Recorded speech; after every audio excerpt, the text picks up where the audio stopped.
Mheshimiwa Deputy President, Governor wetu wa Kiambu, Reverend Getao, Reverend Waweru na Reverend Njau na washirika wote wa kanisa hili na wakazi wa Kiambu, hamjambo? Hamjambo tena. Tupigie Wamradha makofi, ameongea vizuri, asante sana. Na mimi nikisimama hapa, sijui Dr. Reverend Waweru, unajua huyo Reverend Njau ametoka kwetu Metahato. Kama anakuambianga ametoka Riafai, wewe ujue ni wa Metahato. Na ni rafiki yangu sana na nafurahi kufika hapa. Mheshimiwa Mashwa, rafiki wetu sana. Tumefanya naye campaign mpaka akaingia kwa hii kiti, na tunamshukuru ile kazi ambayo anafanya katika Kiambu constituency. Na sisi ndio tulisaidia yeye sana. Sababu hata Biblia inasema wakati Musa alipewa kazi ya kupeleka watoto wa Israeli, alipatiwa msemaji anaitwa Harun. Sisi ndio tulikuwa Harun wa huyu mheshimiwa, na saa hizi unaona hata kuongea sasa imeimprove. Kwa hivyo lazima ningesema hivyo sababu ako sawa. Hiyo wakati mwingine alikuwa anasema habari anaketi. Saa hizi unaona anachukua muda, hiyo ni kumaanisha mheshimiwa ako chonjo. Waheshimiwa MCAs, mimi nilikuwa MCA wakati mmoja na najua ile shida ambao wanapitia. Na shida ambayo wanapitia sana sana, wao ndio wamekaribia mwananchi ambaye aliwachagua. Kwa hivyo ni vizuri ukisikia MCA mahali anaongea, tunamsikiza. Na nimefurahi kusikia MCA wa hapa Ting'ang'a, sababu tulikuwa na yeye wakati wa 2013 na 2017. Na hiyo serikali ya gavana wa kwanza Kabogo, watu husema inaonekana ilifanya kazi zaidi kuliko hizi kuliko gavana wengine. Na nitawaambia ni kwa nini. Sababu sasa gavana hata hajamaliza, umesema zingoje. Tunawaona liaison officers. Sisi tungetaka kusema hivi, ni sababu walifanya kazi, sababu tulikubalia MCAs wafanye ile kitu inaitwa oversight. Na oversight ni kuambia governor mahitaji ya wananchi na kuangalia vile pesa inatumika. Kwa hivyo mimi nasema MCA tushirikiane pamoja kumweleza na kumwambia yale ambayo tunasikiza. Your Excellency, Kiambu tunaweza sema tuko na bahati. Hii mafuriko haijatudhuru zaidi kupoteza maisha mengi. Lakini kuna mafuriko, Your Excellency. Na ndio maana tunakuomba kama vile waheshimiwa wengine wamesema, zile pesa ambazo ziko za kusaidia hii maneno ya mafuriko zifike Kiambu. Na zikifika Kiambu zinakuja na chakula. Na ikikuja na chakula pia tunaambia gavana katika emergency fund ako na shilingi karibu milioni 100. Tushirikiane wote ndio tusaidie watu wetu. Mheshimiwa Rigiji, msema ukweli, mfiki mapema, wewe you are a uniting factor. Na nikisema wewe ni uniting factor, nipatiane tu hii mfano, sababu tuko kwa kanisa, lazima tuongee ukweli. You are uniting factor. Women wetu wamekaa hapa, wabunge wetu wamekaa hapa, hata gavana wetu wamekaa hapa, mimi niko hapa. Umetuleta pamoja. Na the last time tulikuwa tumekaa pamoja ni wewe tu ulikuwa umetuita. Ni vizuri kusema ni wewe tu ulikuwa umetuita. Kwa hivyo kuja Kiambu mara mingi, ndio nikiona governor hapa nimuelezee. Kuna mambo ambayo naweza muelezea kabla sijasema kwa microphone. Na nikimuelezea ndio Kiambu yetu iende mbele. Na mimi nikifanya kazi yangu kama senator, Mheshimiwa Rigiji, kazi ya senator sio kazi mingi, sababu senator hana CDF, senator hana GAF, senator hana basari. Senator kazi yake ni mdomo peke yake. Na mdomo ni kusema ile pesa ambayo unaleta hapa Kiambu, Mheshimiwa Deputy President, mkiwa na rais ambaye tulipitisha Senate, tukapitisha kila mwezi Kiambu inapata bilioni 1.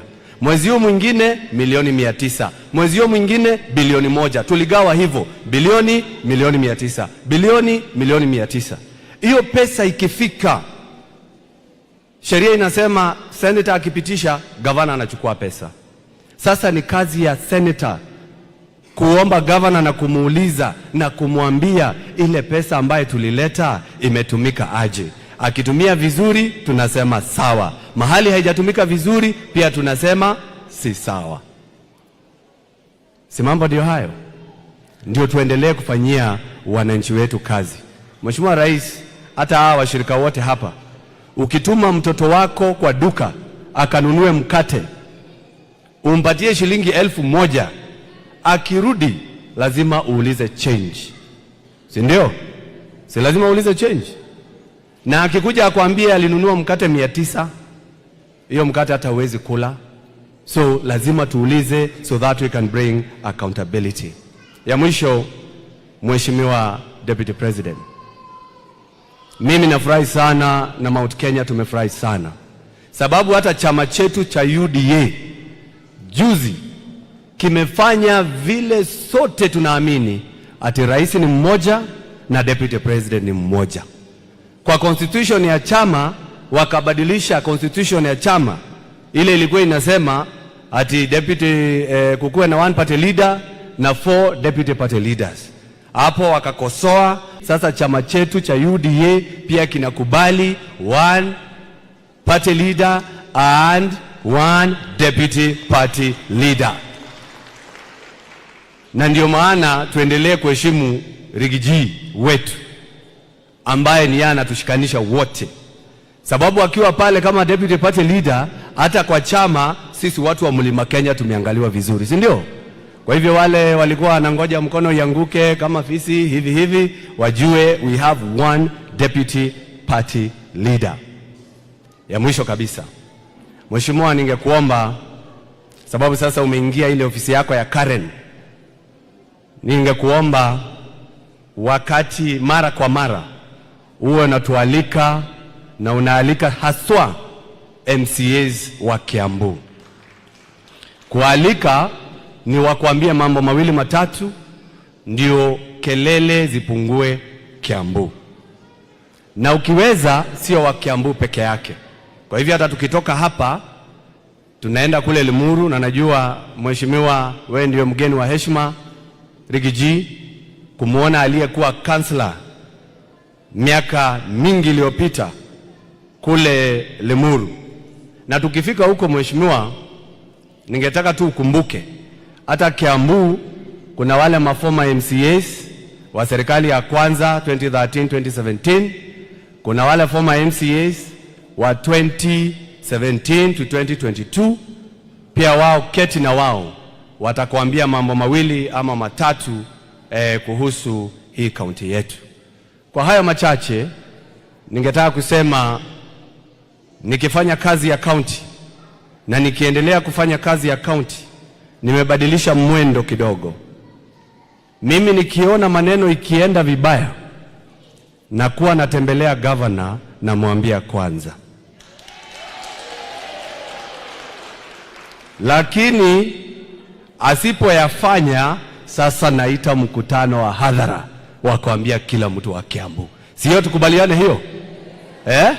Unajua nilienda kumuona juzi kwa ofisi yake, na najua mabloggers wengine walilala na viatu lakini nilienda kumuona na tukaongea mambo ya Kiambu. Nikamwambia hospitali ya Kiambu yale mazuri nimeona, nikamwambia yale mabaya niliona, nikamwambia, na akasema ikifika siku 14 atakuwa amerekebisha. Sasa imebaki kama siku 3 hivi, nitarudi pale, alafu sasa tujue namna gani, na najua ni mtu wa kusema na kutenda, si ndio? Kwa hivyo hiyo mambo ndio tutafanya. Nawashukuru sana, Mungu awabariki, na tuendelee kufanyia wananchi wetu kazi. Na mkumbuke Karongo Athang'wa ni watchman, na watchman akiona mwizi anachukua virimbi anaipuliza, kila mtu anasikia, anakuja kuokoa yule ambaye anaibiwa. Asanteni sana na Mungu awabariki.